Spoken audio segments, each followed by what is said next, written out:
Então tomaram a túnica de José, mataram um cabrito, na minha Bíblia fala bode, mataram um bode, e tingiram a túnica no sangue. Continua aí, André, por favor. Enviaram a túnica de várias cores, mandando levá-la a seu pai, e disseram: temos achado essa túnica, conhece agora se esta será ou não a túnica do teu filho. Continua, André, por favor. E conheceu-a e disse: é a túnica de meu filho. Uma fera o comeu, né? Na minha Bíblia eu falo devorou, despedaçou. Certamente José foi despedaçado. Tá, eu quero que você se assenta e a gente vai trazer aqui uma palavra breve, mas objetiva. Breve e objetiva, porque a função da palavra de Deus é orientar o servo de Deus para ele ter uma vida na presença de Deus, ter uma vida de bênção, de vitória, uma vida de santidade, de santificação, de obediência, de fidelidade. E aí, quando tem esse tipo de vida na presença de Deus, as outras coisas vêm como brinde, né? Não é assim? Porque as pessoas, às vezes, eles buscam o contrário. Eles buscam as bênçãos em primeiro lugar e esquece a fidelidade, a obediência, a santidade, e aí não recebe nada, não recebe nenhum nem outro, porque está começando pelo lado errado, está começando da maneira errada. Mas se for pela maneira correta, aí vai ter tudo. É o exemplo de Salomão. Deus aparece para Salomão em sonho e fala para Salomão: me pede o que você quiser, que eu vou providenciar para você aquilo que você me pedir. Aí Salomão tinha 1 milhão de possibilidades, de coisas. Imagina Deus aparecer para você, mandar você pedir o que você quiser. 1 milhão de possibilidades, né? Então Salomão, como ele era rei, como ele assumiu o trono de Davi, ele pediu sabedoria do Bruno Sá. E aí Deus ficou muito contente e falou assim: já que você não pediu nem a morte dos seus inimigos, nem isso, nem aquilo outro, você pediu sabedoria para governar a nação, que é meu povo. Então eu fiquei muito contente com isso, e vou te dar o que você pediu, e vou acrescentar as coisas que você não pediu. Ou seja, quem busca o correto ganha as outras coisas como brinde. Quem busca o errado não ganha nem o que buscou e nem vai ganhar o que teria que ser ganhado. Amém, irmão? Amém. É isso que eu quero que vocês entendam, porque nós estamos aqui para adorar ao Senhor, para buscar a sua face em primeiro lugar. O restante Ele vai cuidar de tudo. Deus vai cuidar de tudo: saúde, financeiro, família, trabalho. O resto deixa com Ele. Você só tem que preocupar com uma coisa: buscar a sua face, sua presença. Agora vamos lá, vamos voltar para a palavra aqui, ó. Os irmãos de José colocaram José no poço para depois se reunir para ter uma decisão o que fariam com José, porque a primeira intenção era assassinar o menino.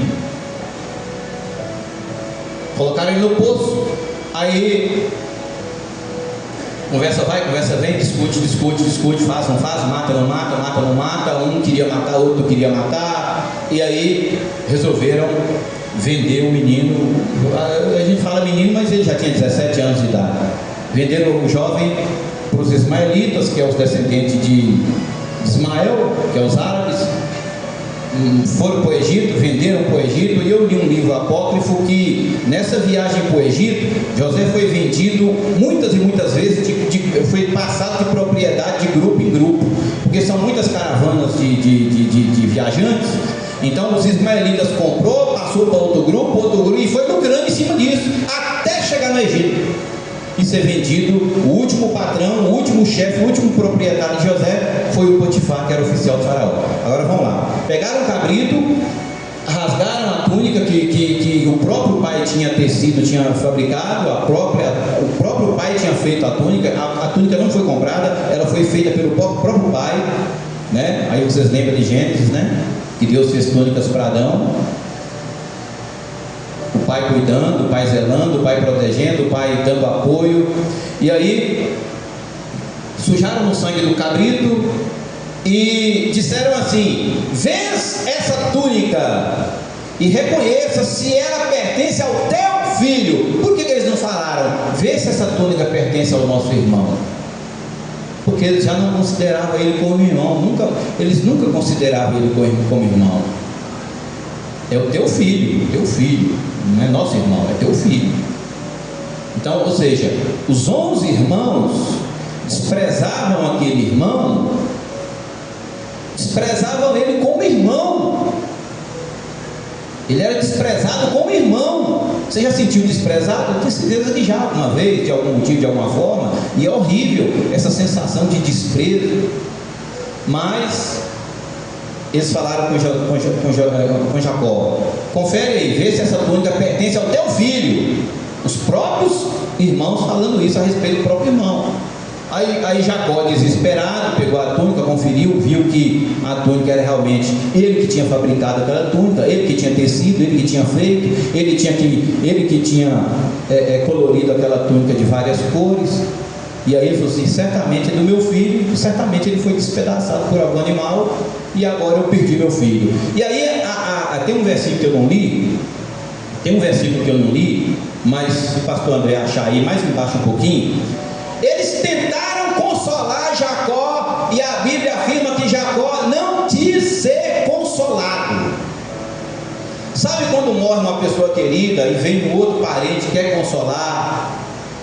Não, que faz parte, ninguém vai viver para sempre, a eternidade ainda vai vir, a nossa vida no futuro, a nossa vida no céu, e vai tentar consolar: fulano foi, mas Deus levou, fulano foi salvo, fulano está com a salvação garantida, agora nós vamos lutar para a nossa salvação ser garantida também, porque nós vamos encontrar com essa pessoa lá. E aí tenta trazer aquele consolo para aquela pessoa querida que não vai ser vista mais.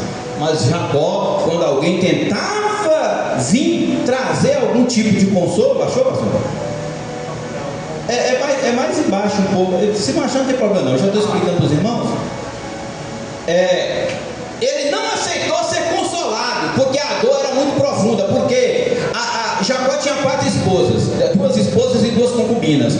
Mas a mulher do coração de Jacó era Raquel. A mulher do coração era Raquel, e Raquel não podia ter filho. Então, quando esse menino nasceu, aquilo foi como se fosse o nascimento de Isaac, filho de Abraão. Aquilo foi um evento na vida de Jacó, foi um super evento, porque Jacó já tinha um montão de filhos. Jacó já tinha Rúben, Jacó já tinha Simeão, já tinha Issacar, já tinha Zebulon, já tinha Gad, já tinha Zé, já tinha Judá, que é o patriarca da tribo de Judá, de onde veio Jesus. Então Jacó, ele já tinha 10 filhos, ele já tinha 10, com a Leia, Lia, com a Zilpa e com a Bila. Mas a mulher do coração, a paixão de Jacó era Raquel, e Raquel não tinha filho. Quando esse menino nasceu, aquilo foi um evento histórico na vida de José. Então ele poderia perder qualquer filho, menos os 2 filhos de Raquel.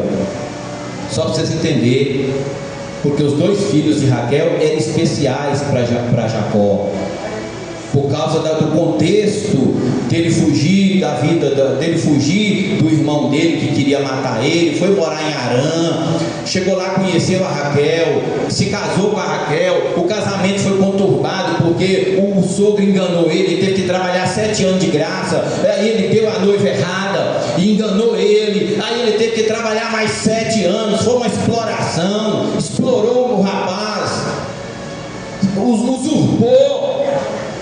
Foi 14 anos de trabalho gratuito por causa dessa mulher, 14 anos de trabalho gratuito por causa dessa menina. Então, dá para vocês entenderem o contexto da importância que esse rapaz tinha na vida de Jacó. Ele trabalhou 7 anos pela mulher, mais 7 anos pela mulher para nascer esse menino. que era o menino do coração dele. Aí agora o menino, chega a notícia que a túnica do menino está rasgada, suja de sangue.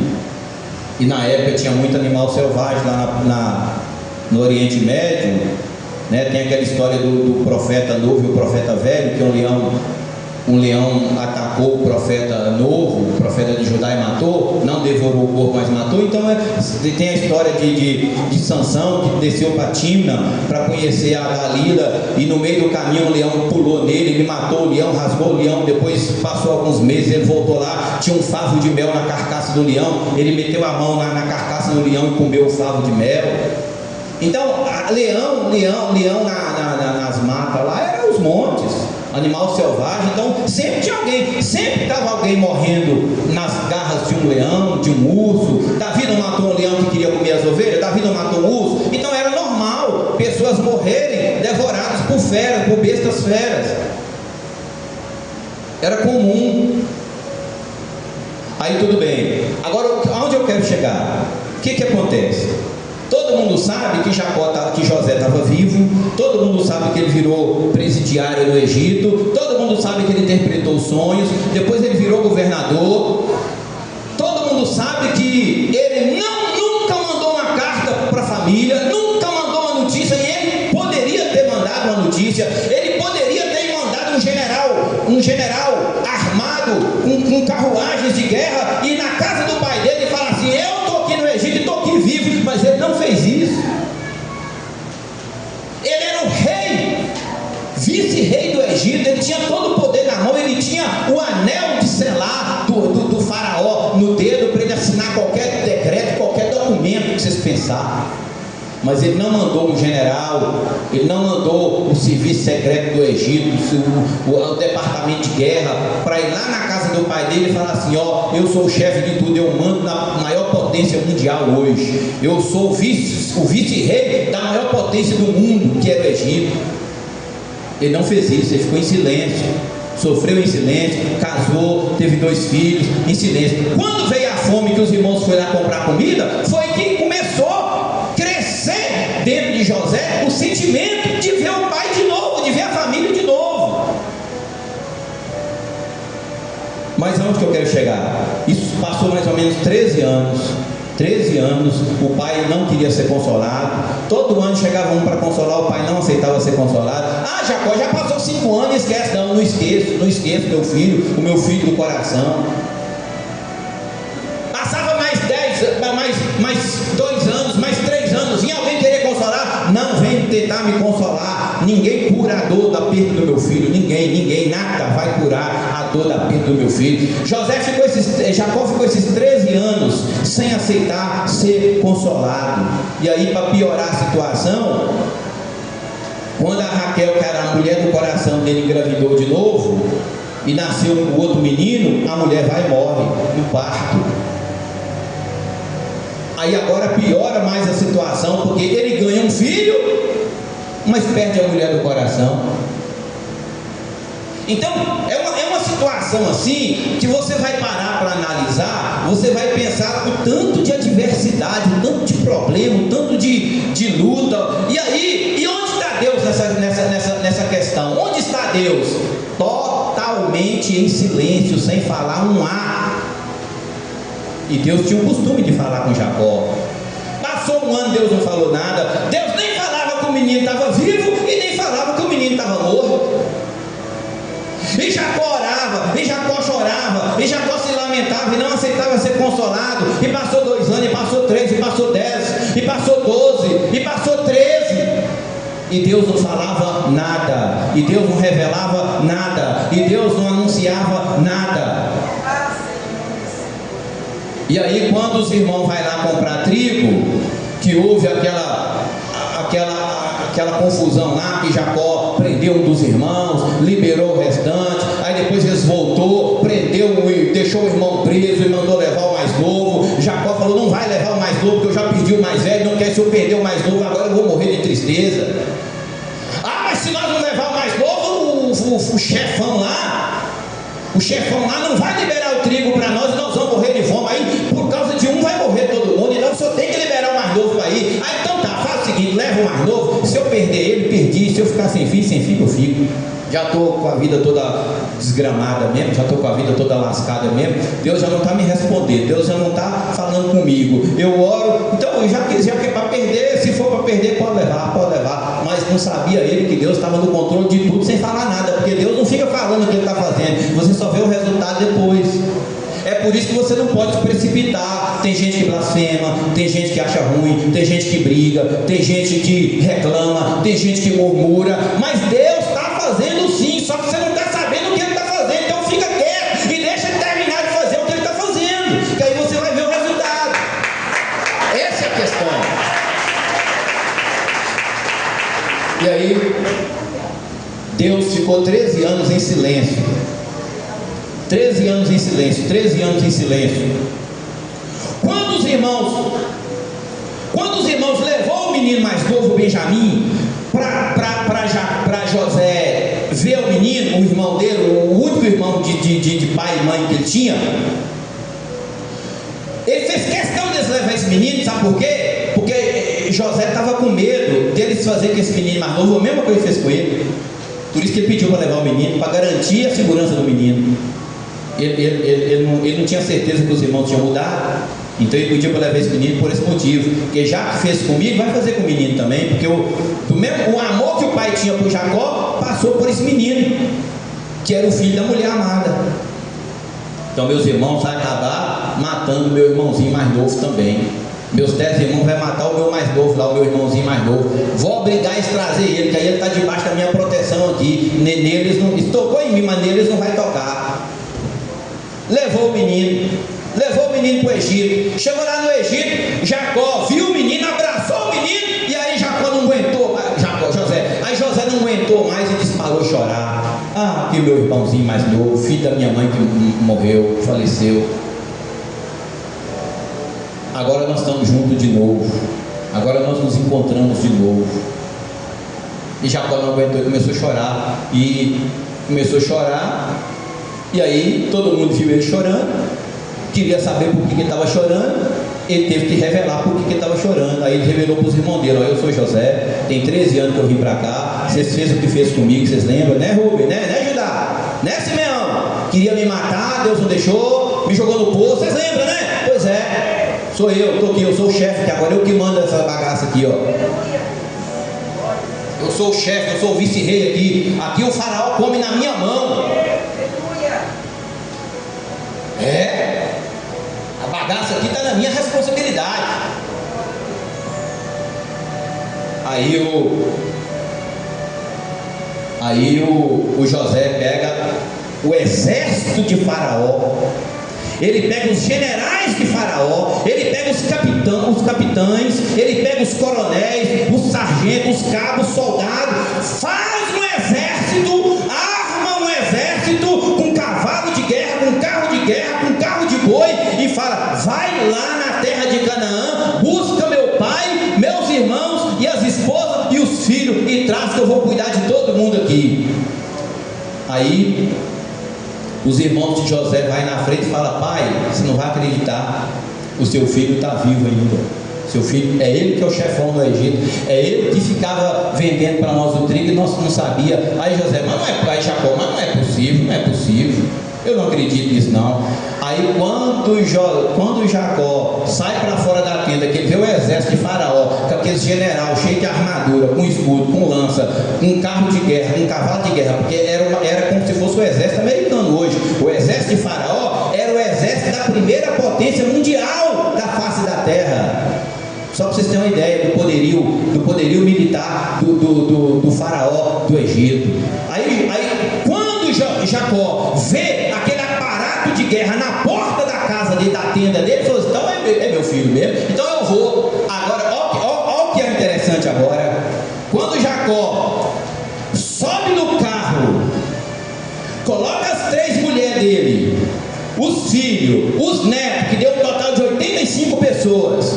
Quando ele sobe no carro, que ele começa a viagem, pastor André vai colocar o versículo lá agora, que vai contar esse detalhe, lá Gênesis 46:1. E partiu Israel com tudo quanto tinha, e veio a Berseba, e ofereceu sacrifício ao Deus de seu pai Isaque, e falou Deus a Israel em visões de noite, e disse: Jacó, Jacó. E ele disse: eis-me aqui.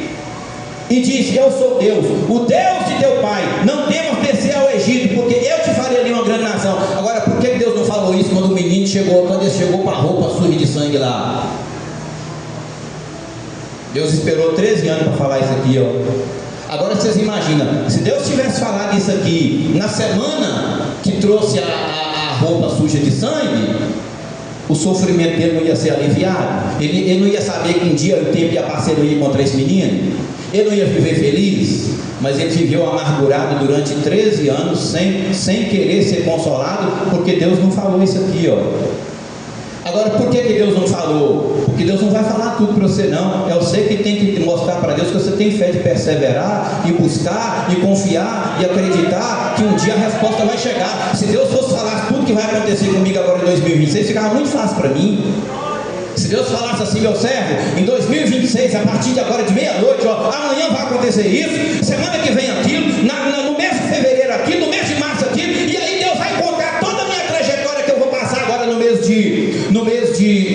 ano de 2026, aí a minha fé vai ficar inutilizada, porque agora eu já sei tudo, Deus já me falou tudo, é só eu seguir a risco que Ele está me falando, aí nem mais preciso de fé. E um dos requisitos para receber a graça de Deus é a fé. Sem fé é impossível agradar a Deus. Então por isso que Ele vai ficar calado e só vai te falar as coisas depois que acontecer. Agora, isso aqui é uma estratégia de Deus. Isso aqui não é porque Deus é mau, porque Deus via Jacó chorando todo dia. Como é que você vê uma pessoa que você ama chorando todo dia e você sabe a verdade e não vai contar para aquela pessoa? Porque tem um propósito maior. O sofrimento molda o caráter do ser humano. O sofrimento molda a sua ética, a sua moral, o seu caráter. E Deus ficou em silêncio porque era uma forma de Deus testar a fidelidade de Jacó, a fé de Jacó, a confiança, a perseverança, a firmeza na fé. Porque tem gente que dizia: não vou longe não. Vocês lembram daquele sermão do monte? Vocês lembram quando Jesus estava lá e Jesus reuniu todo mundo, todos os discípulos que ele tinha, e Jesus falou assim: a partir de agora, quem não comer a minha carne, não beber o meu sangue, não tem vida eterna. Agora vocês vão ter que comer minha carne e beber o meu sangue. Aí sabe o que os discípulos falaram? Sabe qual foi a palavra que eles disseram? Duro é esse discurso, quem o pode suportar? E já o abandonaram e não andaram mais com ele. Aí Jesus virou para os 12 e falou assim: vós também quereis me abandonar? Pedro tomou a palavra, ficou de pé e falou: para quem nós iremos, se somente o Senhor tem as palavras de vida eterna? Ou seja,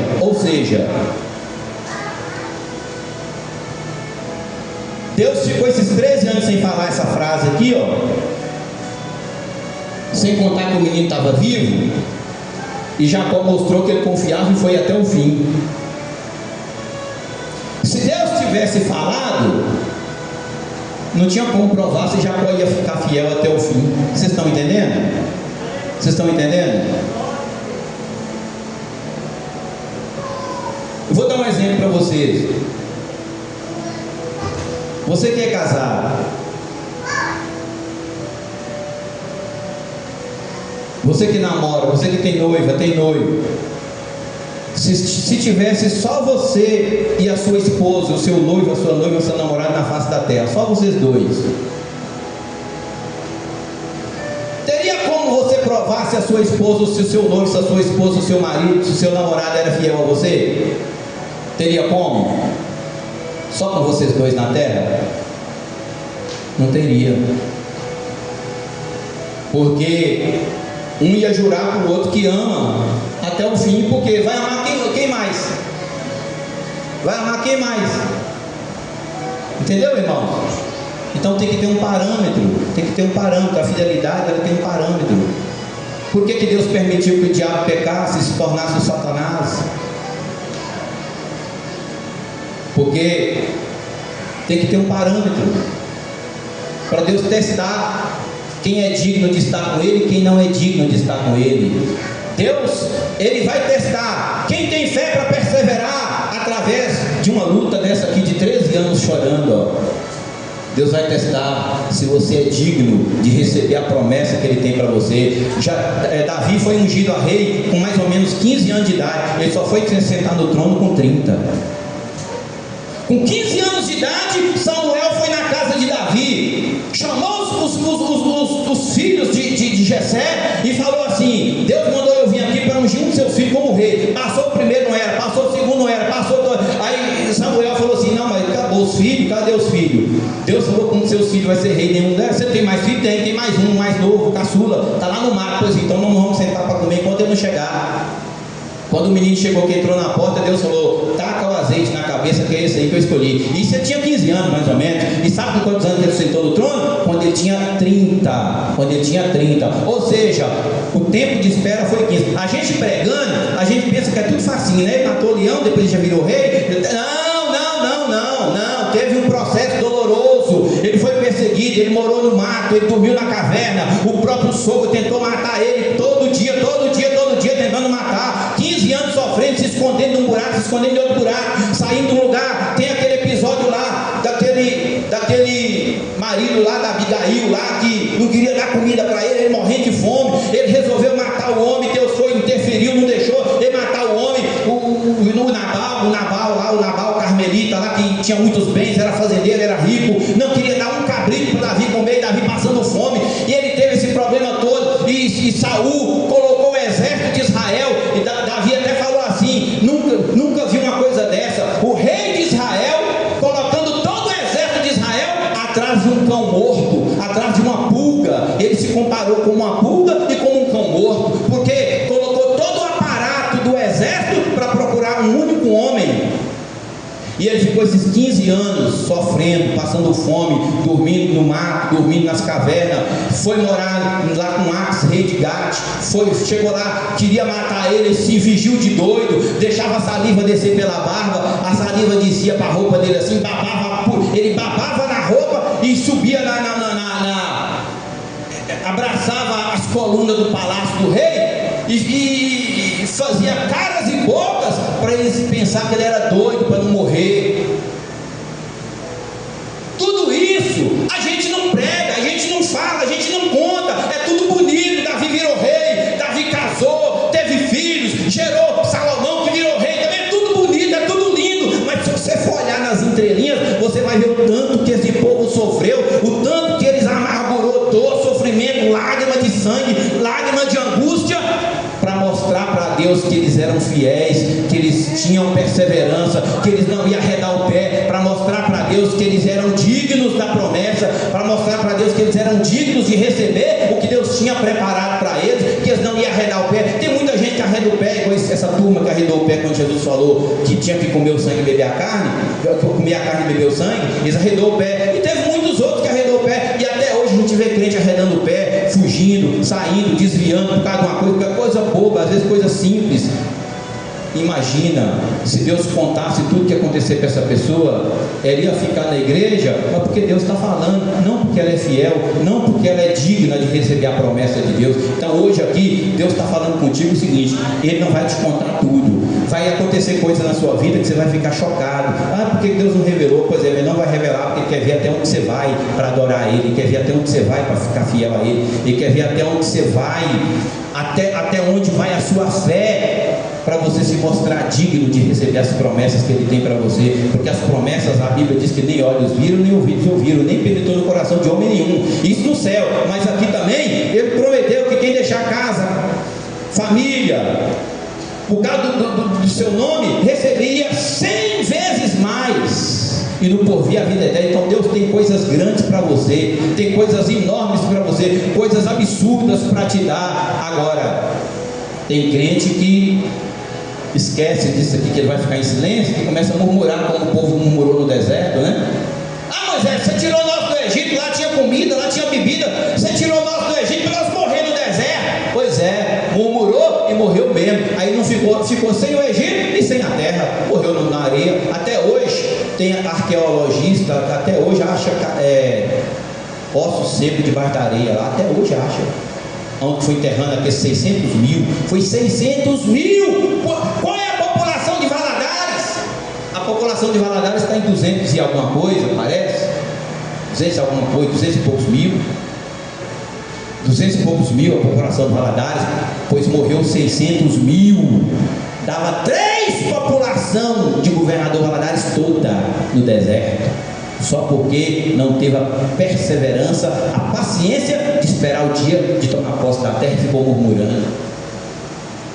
E Jacó aqui, ó, nesses 13 anos, ele chorou, ele amargurou, mas não murmurou. Aí chegou o dia da vitória. Ah, Deus, por que o Senhor não me falou antes? Não, porque eu já tinha tudo programado, eu estava testando sua fé, e Deus tem o direito de testar a nossa fé.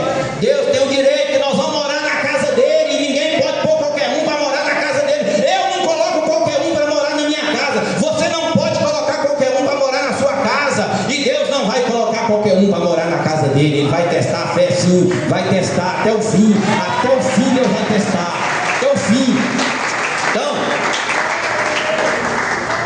e aí você leva essa palavra no seu coração. Toda vez que Deus ficar em silêncio e não te falar nada, fica caladinho também, só persevera, só ora, que ele sabe o que ele está fazendo. Você não sabe, mas ele sabe o que ele está fazendo. Ele está escondendo segredo de você, para depois revelar no futuro, o seu coração jubilar de alegria. Tá certo, irmão? Confia nele, que ele não vai te deixar na mão, não. Ele não vai te abandonar, não. Ele vai demorar a responder, porque é no tempo dele, mas ele não vai te abandonar. É só você perseverar. Fica tranquilo, não esquenta a cabeça, não.